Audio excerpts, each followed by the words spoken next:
વલસાડના છીપવાર ગરનાળામાં પાણી ભરાવાની શરૂઆત થઈ છે। પાણી ભરાવાના કારણે વાહન ચાલકોએ 7 કિલોમીટર ફરીને જવાનો વારો આવ્યો હતો।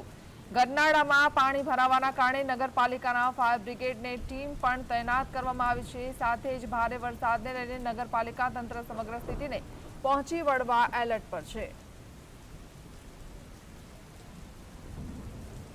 સંવાદદાતા પ્રિયાંક જોડાયા છે। પ્રિયાંક, શું જાણકારી? જે પ્રમાણે વહેલી સવારથી સતત વલસાડ શહેર અને ગ્રામ્ય વિસ્તારમાં વરસાદ પડી રહ્યો છે।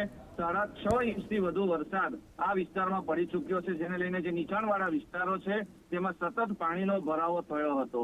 છીપવારનું ગરનાળું જે છે ત્યાંથી પણ હજારો લોકો આવાજાહી કરતા હોય છે। આજે એ ઠપ થઈ ગયો હતો કારણ કે એ ગરનાળામાં પાણી ભરાયા હતા। તો બીજી તરફ મોગરાવાડી વિસ્તારમાં પણ પાણી ભરાયા હતા, જેને લઈને એને પણ બેરિકેડ મૂકીને બંધ કરી દેવામાં આવ્યો છે।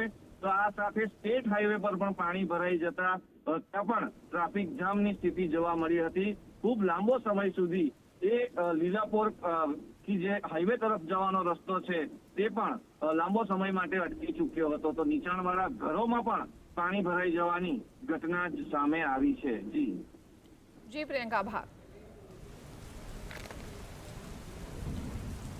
તો ભારે વરસાદના કારણે ઘણા લોકોને મુશ્કેલી પડી રહી છે। નીચાણવાળા વિસ્તારોમાં પાણી ભરાવાની સ્થિતિ ઊભી થઈ છે। ઉમરગામ તાલુકામાં મેઘરાજાની ધુઆધાર બેટિંગ ચાલુ છે। વહેલી સવારથી જે છે તે મેઘરાજાનું રૌદ્ર સ્વરૂપ છે। મહારાષ્ટ્રના ઉપરવાસમાં પણ પાણી હોવાના કારણે જે છે એ ઉમરગામ તાલુકાની વારોલી નદી જે છે તેણે બે કાંઠે વહેવાનું શરૂ કરી દીધું છે।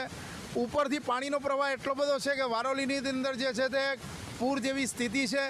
ઉમરગામ તાલુકાના લગભગ મોટાભાગના જે રસ્તાઓ છે ત્યાં વરસાદી પાણી ફરી વળ્યા છે। નદી નાળાઓ જે છે એમાં નવા નીર આવ્યા છે।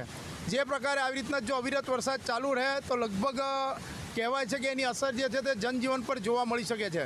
રાજેશ પાવસ્કર, GSTV, ઉમરગામ, વલસાડ જિલ્લાના